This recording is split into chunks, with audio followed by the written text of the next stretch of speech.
ZANU-PF big wigs on the spot over 2030. Zanapina mashoko ationa kuti panapa muti regime amchanyatsi kunzwisisika manje. Nodako kuti kune vamwe vanhu vaitombopusha for the 2030 agenda vakuonekwa as if vakomana ivavo vanenge vakuita hwesiku kuviri chaiwo kuti panapa uku vanenge vachisapota 2030 but nerweshure vanenge vachienda against the 2030 agenda. Zanapina mashoko amudanjirwa panapa atikuona kuti vakomana varingori muthe ruling party varingori after money chete havambori nei the will yema-citizens kuti subscribe like on the bell icon. Tichipinda panapa bepa now the standard vanodanyira chiti some senior ZANU-PF officials who are part of the tutoring campaign to extend President Emmerson Mnangagwa to stay in office beyond 2028 have been accused of double dipping by also working with a faction that is opposed to the proposed controversial term extension.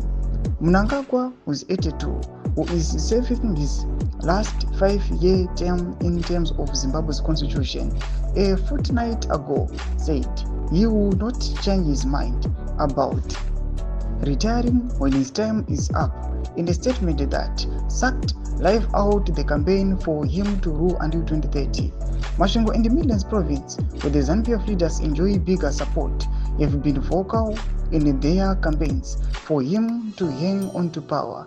ZANU-PF adopted a resolution at the party's annual conference held in October last year to extend Mnangagwa's term of office, despite the fact that he had stated on more than 3 occasions that yes, he was not interested. Thomas Konomuda panapa nyuko na huko standard vachiti aiwa kuna mabig wigs the ruling party ZANU-PF varikuonekwa kunzi aiwa varikuya vachidyika kwese kuti uku varikusapota the 2030 agenda kuona benefits, but at the same time varikupusha vakomana varikuya vachistopa the 2030 agenda. Chipotudza mafungiro enyu muri kudipa musoro pechitwechi kunako mesection medu kuti mafungiro enyu, so subscribe like, turn on the bell icon.